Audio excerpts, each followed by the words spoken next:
Welcome to the Serendipitous Rebel podcast. I'm Wendy. And I'm Krystal. This podcast is for the adventure-loving, purpose-driven, action-minded, authentic, and rebellious entrepreneurs. Just like us. And just like you, we are trying to figure shit out. So join us as we talk about business and life and everything in between.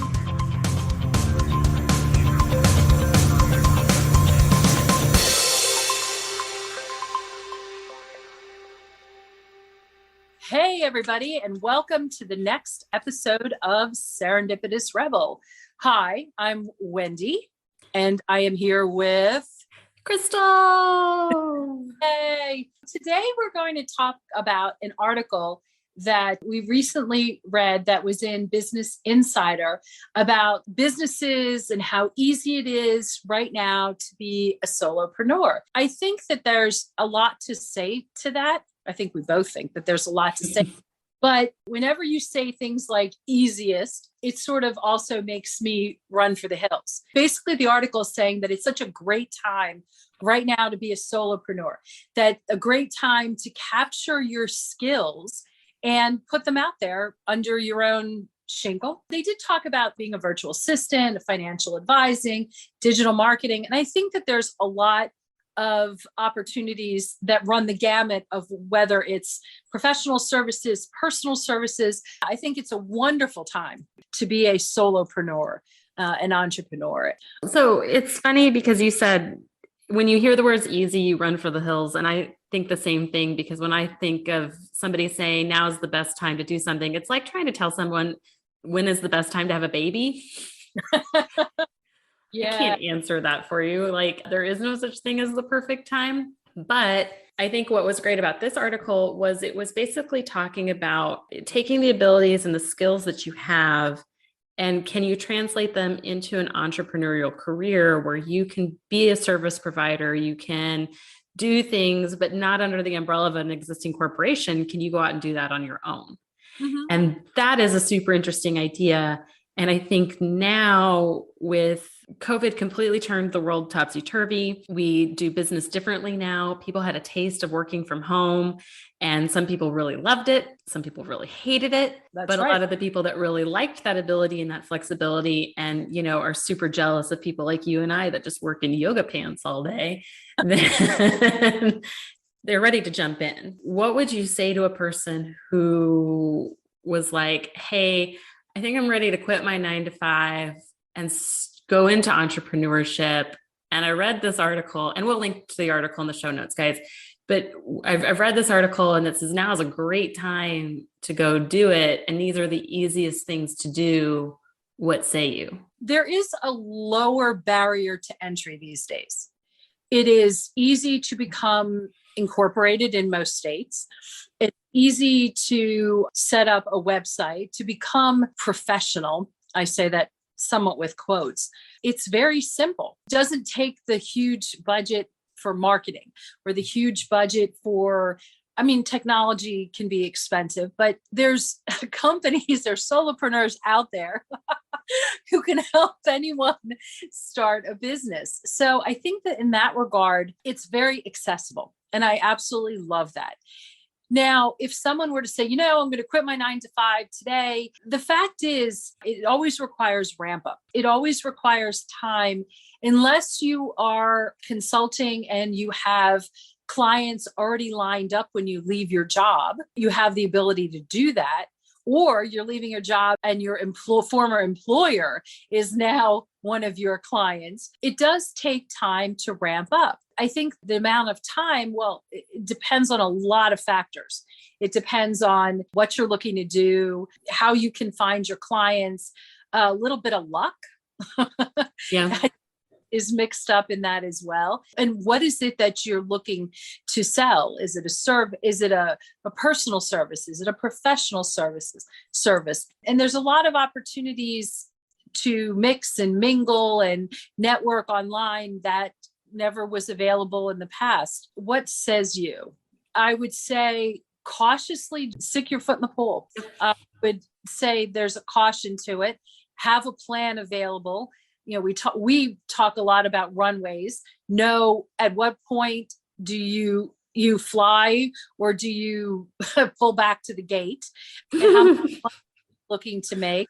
How much money do you have saved? Do you have health insurance? Okay. Do you have a business plan? Exactly. Knowing that it doesn't have to be one of those huge business plans that banks require for massive funding, but you have to know what you want to do. You have to have a basic understanding of what it is. I agree. I mean, so when Wendy and I started up Serendipitous Rebel, we did it, and we had a journey where we have had other businesses before and have entered in other business endeavors before. So we were able to take a lot of maybe the mistakes that we've made and some of the good things we did in the past and kind of mesh the best of both worlds together when we started this program. What I see a lot of people do, though, is they say, I want to go open up a business. Okay, well, that's great. But I think that they're not thinking through exactly what Wendy had said. You need to think through, what kind of capital do you have to start out with? What's your runway with that capital? How much money do you want to make to sustain the lifestyle that you want? And I think that's a really big starting off point, because a lot of people think, well, I want to make six figures and want to have a lot of freedom and flexibility in my lifestyle.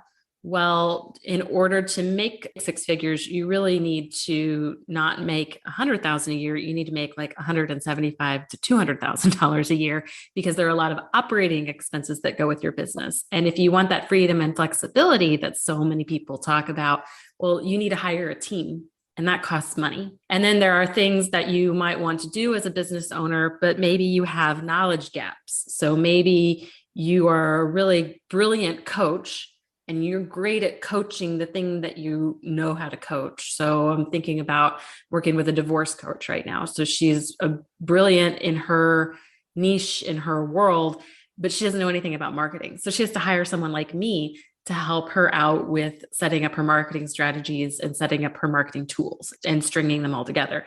Maybe your brilliance is not social media management.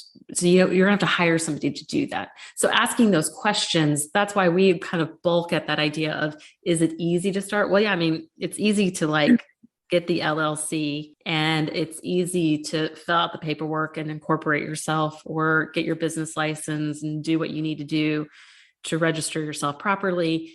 Anybody can slap up a one-page website. You can open up a business Facebook page. That's all the easy part. It's the getting clients part and then managing your business part. That's the hard part. And that's hard for anybody, guys. I hate to break that to you. None of that comes easy to everyone or anyone. That's exactly right. Some people also look to start a side hustle. They don't actually pull the trigger on their current job until have clients and everything lined up. I've had side hustles in my life. Will say that when asked about at what point do you quit that job, the answer is, again, one of those very personal answers, in that it could be you fall into comfort. So the side hustle never really becomes what you want it to be in terms of being a self-sustaining, existing full-time business. Or sometimes you have to pull the trigger just in order to really shoot out. Wow, this is so many different analogies I'm throwing out there. But anyway, I think these are things that take soul searching. I would say from a comfort, if you're feeding mouths and have a lot of expenses that must be covered, then starting a side hustle and seeing where it goes while still having the comfort and the safety of an existing job is really not a bad idea at all. And if you can say, well, when I hit a certain figure, say, and it's a figure that I can sustain for X amount of time, then you can have that resignation letter ready to go. Yeah, do it. Yeah. I think you bring up an interesting point too, because I think that there is a fear factor here. You are taking a risk when you open up your own business and you go into solopreneurship or entrepreneurship in general. It is a risk, and it is investing money and time. The money we can get back, the time we can't.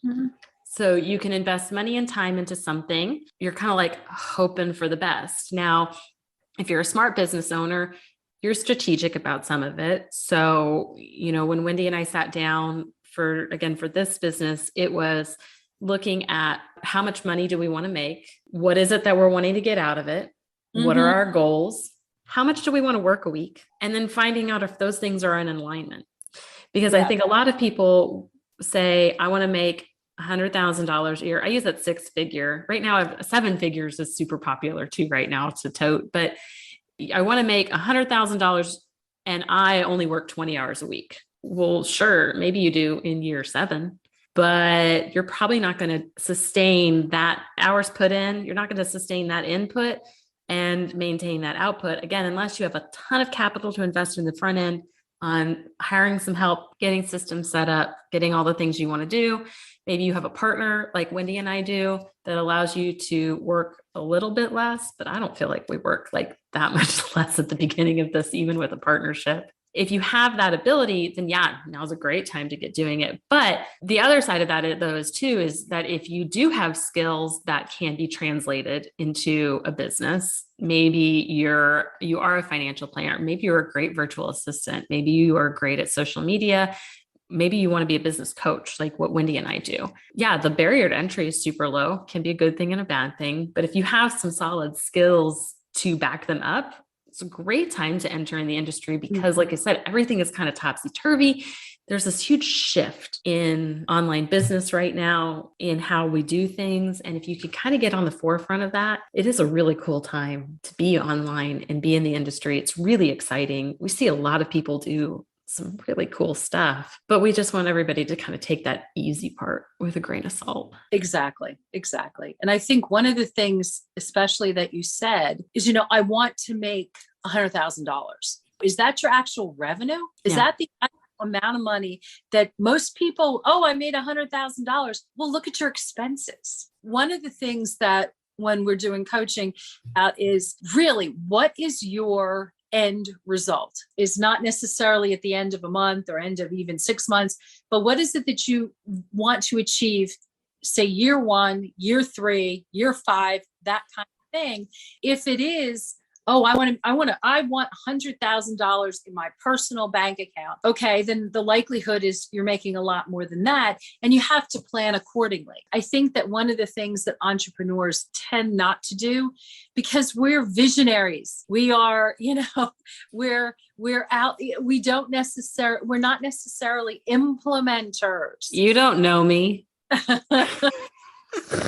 Well, I mean, luckily we managed to, in our case, it's like, we got to get this done.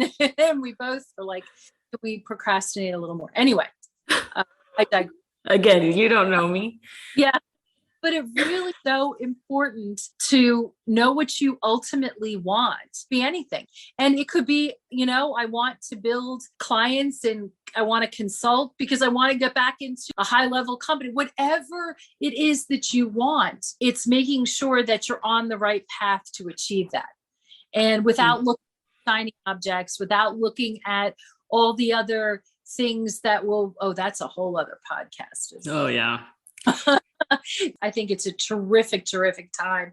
And with the way employment is right now, companies will look outside to fill holes, and they'll try to be, and they will need to be as creative as possible just because of the way the job market is. Really, it's a good time. If somebody wanted to do that, we're working with clients right now who, like you said, we're kind of asking them, like, what's the end goal? How are we going to backwards plan that? And how do you kind of work through that? Because like Wendy said, a lot of people say, I want to make 6 figures, and that's a noble goal. And let's be honest, with the state of the world right now, you damn near need to make that just to like do anything. It feels like to buy a house, to do anything that you want to do. So actually, I guess I have 2 questions for you, because I know we've talked about this instance where we've had like, we knew somebody who had these goals, and you've been there too, because you were a single mom. You're going to be a single mom. I need to make a lot of money, but I want to work from home. We've talked about this, about how, you do have to kind of balance, again, your priorities, your responsibilities, and then what you want And it all has to kind of come into alignment, because there's a lot of things to factor in this entrepreneurship world. Like you said, I can make $100,000, but out of that, I need to pay my taxes. I need to pay the people that I hire to get things done. I have to buy medical insurance, all of those other things. So what would you say to that person? The first thing is to really sit down again and look at what your long-term goals are. It's almost like you start with being a single mom. You need flexibility. You need, it's a give and take. It's really, I think, also as simple as having a really good handle on your money situation to begin with. How much money do I spend on childcare? How much, all sorts of things. Also understanding, and again, this is like probably another podcast, is that it can be hard, depending on the age of your kids, to work from home as well. We've gotten to the point, which I think is really good, that it's okay to have your dog walk through a Zoom call, or, oh, I hear my baby crying in the background. It can be really hard to get work done with all the peripheral things going on. So sometimes I want to be a stay-at-home mom. I have 2 young ones, and you may need to put them in daycare or continue the daycare in order to still get things done. So, I mean, there's a lot of variables, and it's really having a good handle on one. You have to know what your priorities are too. It's fantastic to have the independence, to have all these things. But if healthcare is your number one priority, and you find out that you have a job and they provide it, and getting it on your own is not quite that simple. It may not be. In some cases, it's just as simple or more so. It's knowing really what your priorities are and what your needs are. In that regard, I went the side hustle approach. Would I have done it that way again? Probably. I mean, I don't know. The world has changed so much in the past few years, and the job market has become so there's people can't hire people. And in that regard, I think that it becomes easier, I think, to find clients or to even work with even your current, you want a job, try to negotiate options with your current employer. And what I love about the world today is there's so many different options and opportunities out there. And I think it's so fabulous. And I love talking about ways in which you really can spread your wings and really do what it is that lights your fire. And so I don't mean to be a poop or poo-poo being an entrepreneur, because it is wonderful. It's just really having a good realistic understanding of where you are, what you want, and then going for it if it works. Yeah, it can be a really great pivot if you're purposeful. That was really good. Sometimes I have my moments. Oh, I really like that. Sometimes I have my moments. I think that's it, guys. I think if you're going to do it, and like I said, we're going to link to this in the show notes. So the name of the article was The Easiest Businesses to Start Right Now as a Solopreneur. And it was a really interesting article, and it really got us thinking. And so we just knew we had to hop on here and do a podcast on it. If you guys are interested in starting a business right now as a solopreneur, if you have been thinking about that, but have any questions, we invite you to join our Rebel on the Go Facebook group, where we talk all things entrepreneurial and all of the questions that people might have in their purposeful pivoting journey. Join us there. Otherwise, we'll see you guys next time.